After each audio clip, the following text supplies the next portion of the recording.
4 युग हैं,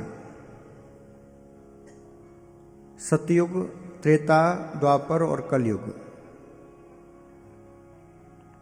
और इन चारों युगों में 4 साधन बताए गए हैं।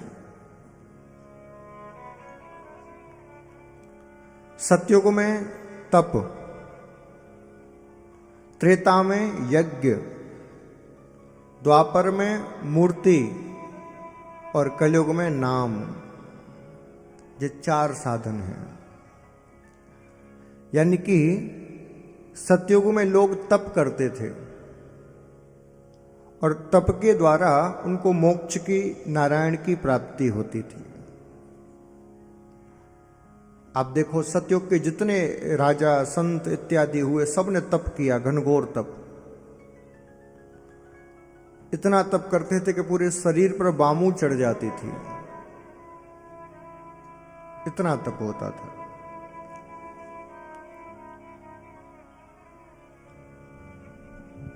क्योंकि सतयुग में व्यक्ति की उम्र होती थी 1 लाख वर्ष।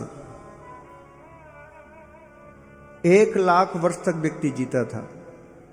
अब 1 लाख वर्ष जिएगा तो तप कर ही लेगा।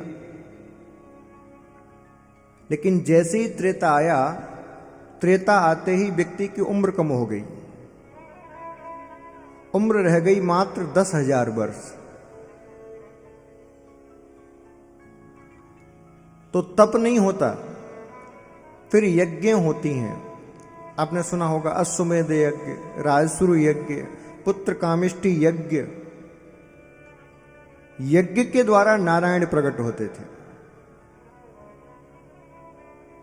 या फिर ऐसा कह लो कि तप के माध्यम से ज्ञान अर्जित किया और यज्ञ की विधि खोज निकाली, ऐसा भी कह सकते हैं। लेकिन जैसे ही द्वापर आया तो व्यक्ति की उम्र और कम हो गई। द्वापर में व्यक्ति की उम्र रह गई मात्र 1000 वर्ष। अब 1000 वर्ष में कितना तप करें, कितना यज्ञ करें? इसीलिए यज्ञ और तप कम रह गया और मूर्ति पूजा प्रारंभ हो गई, मंदिरों का निर्माण। आप देखिए जहां भी आप जाओगे, बोले भोलेनाथ का मंदिर किसने बनवाया? बोले पांडवों ने। आपको ज्यादातर पांडवों के स्थापित शिवलिंग मिलेंगे। मूर्ति पूजा प्रारंभ हो गई। अब ऐसा कह सकते हैं कि सतयुग में तप करके यज्ञ का ज्ञान प्राप्त किया और यज्ञ के नारायण को द्वापर में मूर्ति में स्थापित कर दिया गया। लेकिन जैसे ही कलयुग आया तो आयु और कम हो गई। कितनी रह गई? मात्र 100 वर्ष। अब 100 वर्ष में आप कब तो तप करोगे, कब यज्ञ करोगे, कब मंदिर जाओगे, कब घर के काम करोगे? अच्छा देखो, कलयुग की आयु कितनी है? 100 वर्ष सामान्य व्यक्ति की। यदि कोई स्वस्थ होके और नियम से जीवन यापन करे तो 100 वर्ष तक जी सकता है। अब उसमें से 50 वर्ष आप निकाल दो रात्रि के, क्योंकि 24 घंटे में आधी रात तो होती है, आधा दिन होता है। तो आधी रात्रि के निकाल दो, कितने रह गए? 50 वर्ष। 50 वर्ष तक तो आप सोते ही रहे रात्रि में। अब 50 वर्ष आपके पास बची, 50 में से 25 वर्ष निकाल दो जवानी के और बचपने के, क्योंकि 25 वर्ष तक तो हमें समझ ही नहीं होती करना क्या है। 10-15 वर्ष तक तो ये समझ आती है कि हाँ हम हैं कौन, वरना खेल कूद में ही गुजार देते हैं। और जैसे ही 15 से और 25 तक की आयु होती है तो वो आयु शारीरिक रूप से और मानसिक रूप से परिवर्तन वाली होती है। नए नए बदलाव शरीर में आते हैं, बुद्धि में आते हैं। तो उस समय तो कुछ समझ में ही नहीं आता। कभी मन कुछ कहता है, बुद्धि कुछ कहती है, समाज कुछ कहता है, घर वाले कुछ कहते हैं। तो कंफ्यूजन का दौर है ये। 15 से और 25 वर्ष तक की जो उम्र है वो विशेष सावधानी की उम्र है।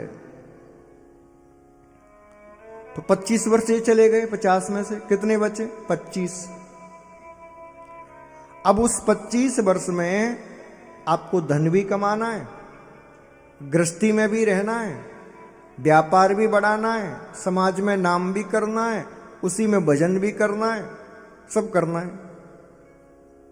अब 25 वर्ष में से आप वृद्धावस्था के निकाल दो 15-20 वर्ष, 15 वर्ष निकाल दो, चलो ज्यादा मत निकालो, 50 से और 65 साल तक, क्योंकि 65 के बाद तो गिने चुने लोग ही जीवित रहते हैं।